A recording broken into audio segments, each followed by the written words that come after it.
fancy shiny cars. That's when you'll need me there.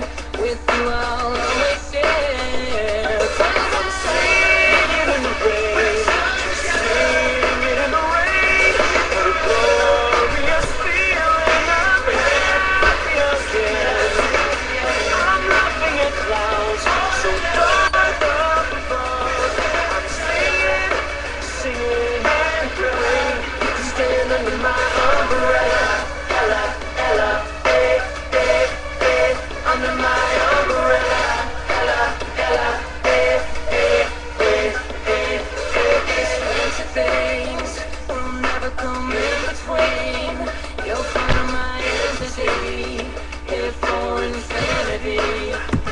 Hey ladies, June 1st, video number 2. I was giving a little shout out there to the Call Me Maybe Harvard baseball team.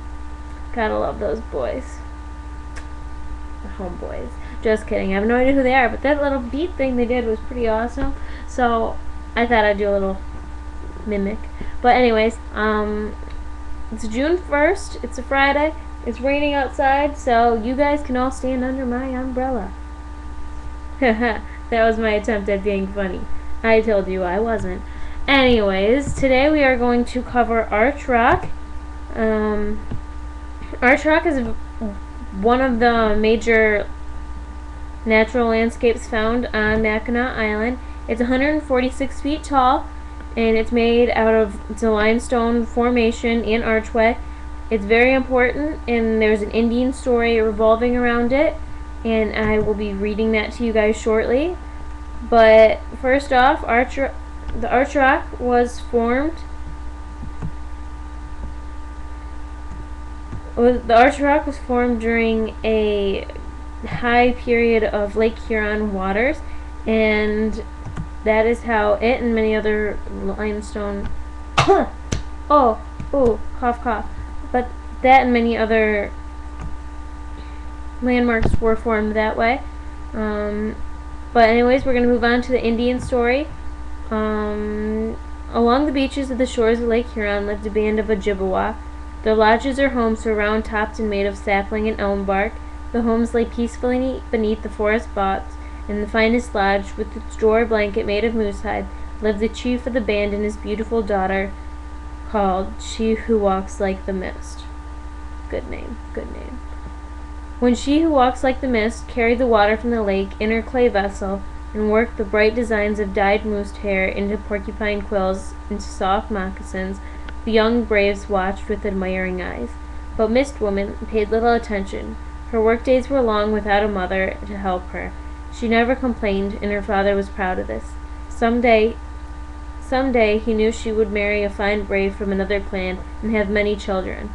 At first, when the young men began coming to the lodge bringing gifts, Mist Woman smiled and offered them wild rice she had gathered in the canoe. Then one day all changed, and suddenly the men would find Mist Woman sitting with downcast eyes instead of welcoming smiles. As her father saw her growing more and more sad, paddling her canoe alone at night, he became angry. Why, my daughter, do you once smile at the strong young men who brought you gifts, now treat them with a cold heart? Are you under an evil spell? He asked. Miss Woman only shook her head. A daughter cannot live in the house of her father. You must choose a husband soon, or you will become old and wrinkled, like Mezhise, the turkey, she said. Slowly the girl lifted her head and saw her father's angry eyes. At last she spoke. It is true, my father, I am under a spell, but not an evil one placed by an evil spirit.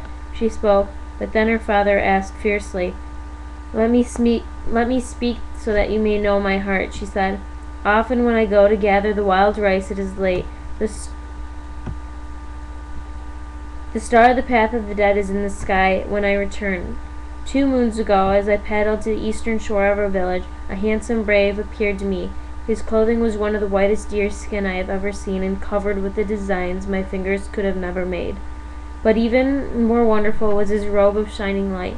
I tried to paddle quickly homeward, as a daughter should, but my hands were helpless, and the canoe drifted into the lake. It was then that he had spoke to me. "Oh, lovely one," he said, "long have I watched you in the village, wishing that you might be mine for all of time. In my home above you, I'm the son of a chief evening star, and therefore a sky person, and so I felt I could not speak to you of my love. Then as I watched the young men coming to your lodge bearing gifts, my heart felt heavy and I became one without hope. It was then that my father came to my couch of bird feathers and I told him of your beauty. He understood and gave me leave to descend to the earth, so that I may ask you to join me in my sky home. And what did you answer, my daughter? The father said. I said I would marry no one but him, she answered. Daughter, no, it is forbidden. You shall marry no one other than... you should marry no one at all then, he shouted. Holding her by the arms, he took her out of the lodge towards the lake shore and placed her in the bow of his canoe. With mighty strokes he drove the canoe straight to the land of the spirit. With the mighty strokes he drove the canoe straight to the island of the turtle spirit. That's Mackinac, turtle spirit. And he took her to the top of the great rock, Arch Rock, There he took her to the top of a great rock which towered above the beach. Now he said, you shall not see your love again. Here you shall stay until you decide to be a faithful daughter once more. And he left. Mist Woman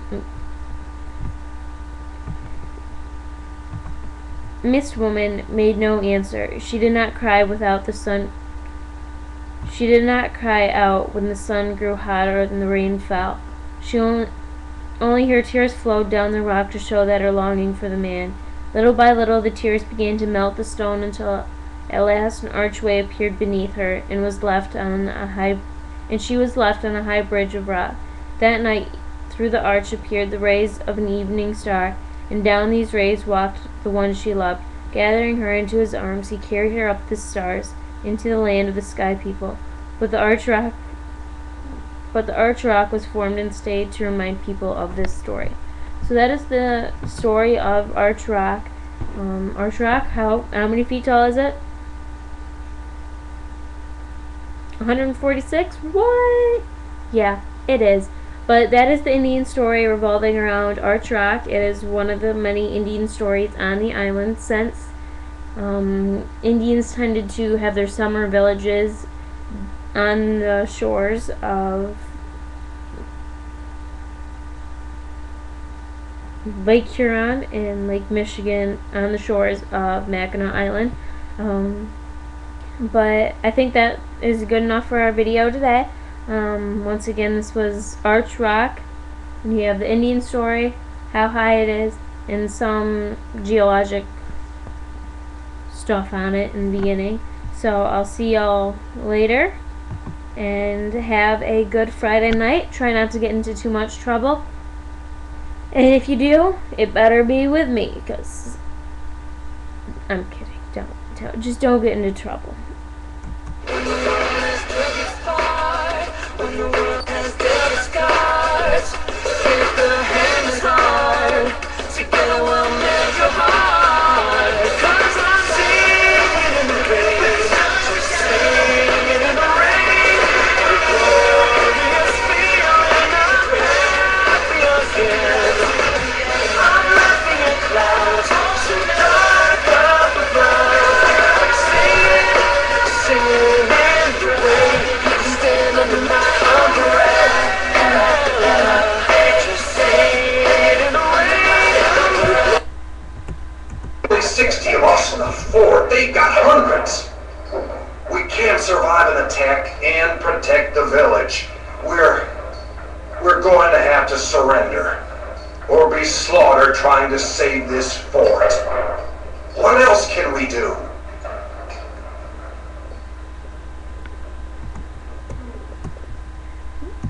Bye, ladies.